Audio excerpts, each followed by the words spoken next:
Hello and welcome to the post-shuffle interviews where I, Nomad, speak to players from newly formed stacks that have risen from the rubble of the post-shuffle quakes. And joining me today is a British pro player. Yes, they do exist. And this one is Adzantick, who is a mid laner for a new team based upon an old team called Into the Breach, who are in the Western EU Division 2, consisting of Shad, Adzantick, Symetrical, Tanner, and LeBron. Adzantick, firstly, how are you doing? I'm doing pretty good. Thanks for inviting me here. You're very welcome. You're very welcome. Yep. What have you been up to recently? Have you just been playing Dota with your time off, or do you do more than Dota? Well, right now we're practicing. Usually every day. Right now. Well, one of our players was sick. He had some he thought it was a sinus infection, but he actually had wisdom teeth and they were screwing with him. So Oh we no. couldn't play as much, but he got it sorted out and now we're actually able to play more. Cool. Good stuff. So you're very excited for the upcoming season? Yeah, next season will be fun. I think we're gonna do really good. Awesome. So, during the shuffle period, did you have any discussions about joining any different teams, or was your sight set solely on this stack? Well, I think I wanted to play with Tanner again, but we just weren't sure who we were gonna play with. We were just asking around and stuff like that. Like in Europe right now, there's like a shortage of offlaners, so there's a lot of carry players and mid players who are actually switching to the offlane. And we Yeah. think Symetrical is like really skilled, so obviously he's gonna try and make the switch. Cause he's been playing offlane off and on for like a year now. And now he's actually gonna try to like fully commit to the role. Because Mhm. there's honestly just no offlaners in Europe. So, and then Shad, obviously, like, everyone's friends on this team. Everyone wants to play with each other. You sound like you guys have been kind of eyeing each other up for a while. What's the team's goal then for the end of the Dota year? Like, when TI 11 rolls around, where do you guys want to be? Want to be at TI, hopefully by then. Hell yeah. But right now, the goal for the first season is to get into Division 1. Because that'll be cool. UK Dota actually in Division 1. It's Oh been a my long god. time, but yeah, I mean, you guys will definitely have a ton of hype and a ton of support behind you. I mean, you guys already do. ITB is a very exciting organization for the UK, that's for sure. Last year, you were a very different team in ITB. It's just you and Tanner carrying over, isn't it? Yeah. Would you say you guys struggled to find your feet in the last year of play? I guess, kinda, yeah. We, like, last team was a little shaky, Uh, obviously like Fug left halfway through the season, and we ended up having to play with a completely new carry player. Like that wasn't great for it, if you know what I mean. Yeah. And there was some other problems as well. I don't know, I'm not gonna get into them. Like, Fair enough. So overall, it's good to have a new 5-man roster, and you guys seem very keen. Let's talk about them though. So, who was this team built around? Was it you and Tanner reaching out to the other players and trying to form a stack around the two of you? yeah, it's basically me and Tana reaching out to other people. Well, we had someone who helped, like our coach, just ninth. He was like asking a ton of people if they wanted to play, and then like he gave us a list of maybe like 20 players, like for each position. Wow. If we wanted to play with them. So there are a lot of options, I guess, but not that many for offlane. We ended up just getting Symetrical, which we thought was like the best fit. Yeah, because Symetrical is conventionally a carry player. I mean, a lot of people might not know Symetrical, I guess. Out of everyone on your team, he's probably the least experienced. So, why don't you talk to me a little bit about Symetrical? Who he is and what he's going to do in this team. He's hopefully not gonna feed his lane. he's gonna own the lane. Because right now the offlane is UK Dota completely. It's like Tanner and Symetrical lane. And they're doing UK pretty good. lane. Oh no. Yeah, the UK lane. I believe. I think he's a really smart player, and if he sets his mind to it, he can definitely succeed in the lane. Because like if you asked me this like a year ago, all three of us are mid players, and there's like no way it would ever work. Like, but now I've like Tana got bored of mid. He's like he didn't want to play mid anymore. He didn't enjoy the lane. Like he had his first mid experience in NIP. I guess he didn't like it. Mm. And after some small team that he played in, after NIP, like a couple months after, he decided he didn't want to play mid anymore. Like, and then Symetrical he just enjoys off lane, I think. Yeah. Like he said he didn't like mid, and then he played carry. I guess he had like an identity issue where he didn't know what role he wanted to play. Now he's playing offlane, and I think he's enjoying it. He likes his Beastmaster. Well, he likes to ask for Beastmaster. So yeah, I mean, there's definitely some comfort picks there as well. Tanner with his hoodwink as well is something which he Tanner off absolutely Spirit. loves it, doesn't he? Spirit as well, yeah. So I mean, Tanner, are you guys good friends outside of Dota as well, or is it just a Dota friendship only? I think we're pretty good friends outside of Dota as well. We don't play any games though. We just talk every now and then, I guess. Hmm. So let's talk about Shad. I mean, the previous carry of Viking. Were you surprised that Shad wasn't invited to any tier 1 teams after his performance on Viking? Yeah, I guess he's a really good carry player. There was quite a lot of people that I was surprised that didn't get any invites to like division, like not Division 1, but like Tier 1 teams. But a few people I know did, and I'm happy for them, which is good, right? But Shad is like very skilled and very surprising. He did get a few offers though, but he even declined one in particular that was a very good offer, Really? because he wanted to play with us. Yeah, so Wow. I guess he really believes in the stack that we had. Like Tana got some offers as well to join the same team. They just said no, like we're committed to the stack. Wow. And this was a good team, yeah. This was a big organization. It was the new Viking stack. Ah, right. When Okay. when Okay. Viking was still like figuring out who they wanted to play with. Okay. Okay. Cool. So yeah, and that's huge then. So these guys, they believe in the team. That's awesome.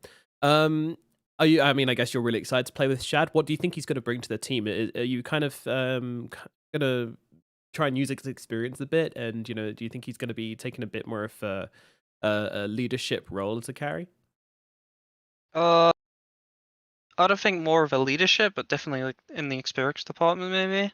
Yeah. Because Shadows is like a very disciplined player. He plays it by the book. Like he's very smart. He never makes mistakes, and I don't remember the last time I've actually seen him like have a bad game. Like he's very very stable, and I think that's what we need.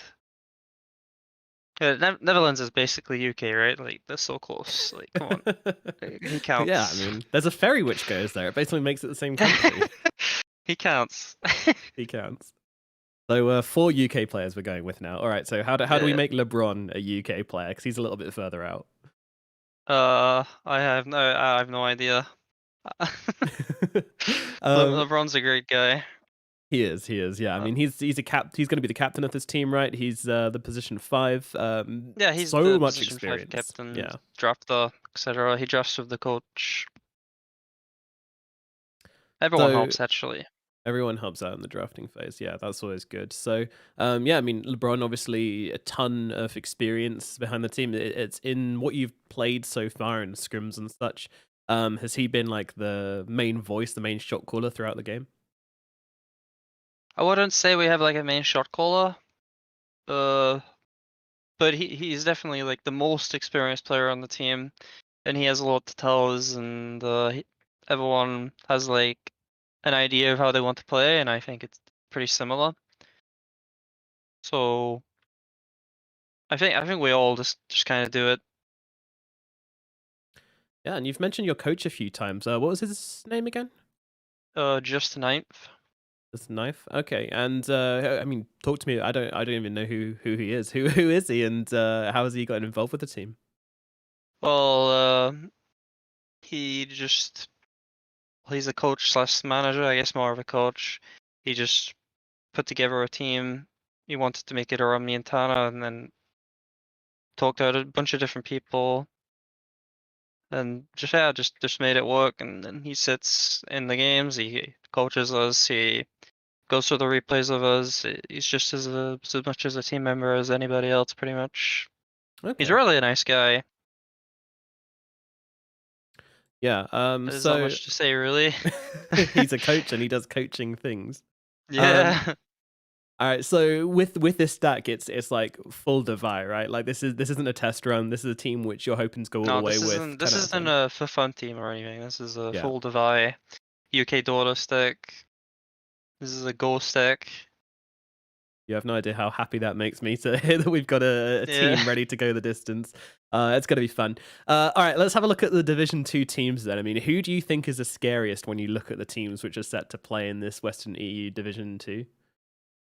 Probably Brame and Creepwave are the strongest teams, and Chicken Fighters as well.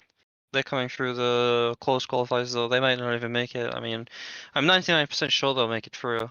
But Yeah. if and when they do make it through, they're gonna be one of the tougher teams as well. So it's like between those three teams, Okay. and then Okay. us. Yeah. And then, of course, you've got Team Bold in there. We have to talk about Team Bold, the streamer stack. When you look at those Yeah, guys, the what are you streamers. expecting? Fun games? I don't even know because we lost to them last season, didn't we? True. True. Yeah. It was very bad. Yeah, there was definitely a lot of bad stuff that happened last season. We're not Yeah. going to repeat it. Absolutely not. No, you guys are Funny determined to be looking back better. at it though. Yeah. Absolutely. I mean, it was good content at least. It gave the fanboys what they wanted. Yeah. What out of the tier 1 teams then, the upper division teams in EU, which coming out of the shuffle period, which one are you looking at and going, man, that looks scary?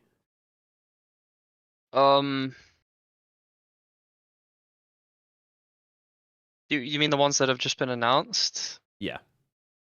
I guess Team Secret looks really scary. They have Samel and Nisha dual core, like that's gonna be very scary. Yeah. Like both of those are so like mechanically skilled. Like they're both prodigies playing under Puppy, like gonna be very scary. Yeah.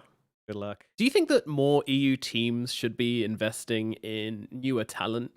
Or do you think that, well, I guess the question is, do you think the EU region is kind of too insistent on keeping with the same players? Do you think there needs to be a bigger churn of players coming through the EU top divisions?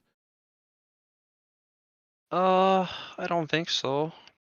I think right now the way it is like kind of fine. Like Europe is very stacked. And there is like new teams and stuff like that, like Tundra, for example. They weren't that great like a year ago, and now look at them. They're just like poning. I think Yeah. they signed like a 3-year contract with Tundra, which is like very cool in my opinion because I haven't seen anything like that in like a very long time, especially since like the pandemic. Something Yeah. like that actually shows promise, like something stable like that. It's very nice to see that. And Tundra is like a team. Like they were like all right like a year ago, and when they had like Bora Ninja or whatever, and then they got 9, and then they were like okay, and then as time went on, they started getting better and better and better, and then they played in TI calls, and they almost got like they actually improved drastically, and that's what sticking together under an org can do. And I hope people realize that usually people can't invest this much time into a team and like focus solely on it unless they have like financial support to go with it. Yeah. Yeah. Which is very cool. Tundra's a very cool org. Yeah, it is. It is. It's really cool to see them committing for such a long time as well, and good for the scene in general as well. All right, final question, and I have to ask it, unfortunately. Is the UK scene as bad as people say? Is it as much of a meme as people say it is, do you think? I think right now, like I don't know about the UK scene in general. I think the UK scene was thriving years and years ago when it had like LANs and stuff like that.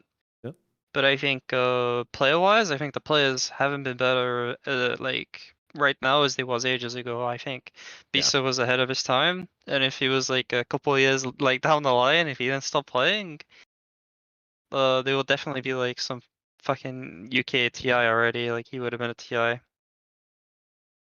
Could have been at TI. If only he'd known. If only he'd known the stack was just around the corner, then we could have No, had like even 5 out before, of as he 5. could have gotten team on any other, You like when reckon? he was in his prime years ago, but he Yeah. just stopped playing. Wow.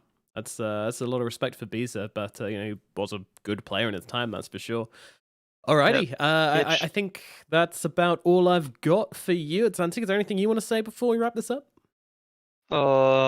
It's coming home. I don't know. It's coming home. Perfect. Perfect then. All right. Thank you very much, Adzantick, and best of luck to you and ITB in the Western EU Division 2 tour. Good luck.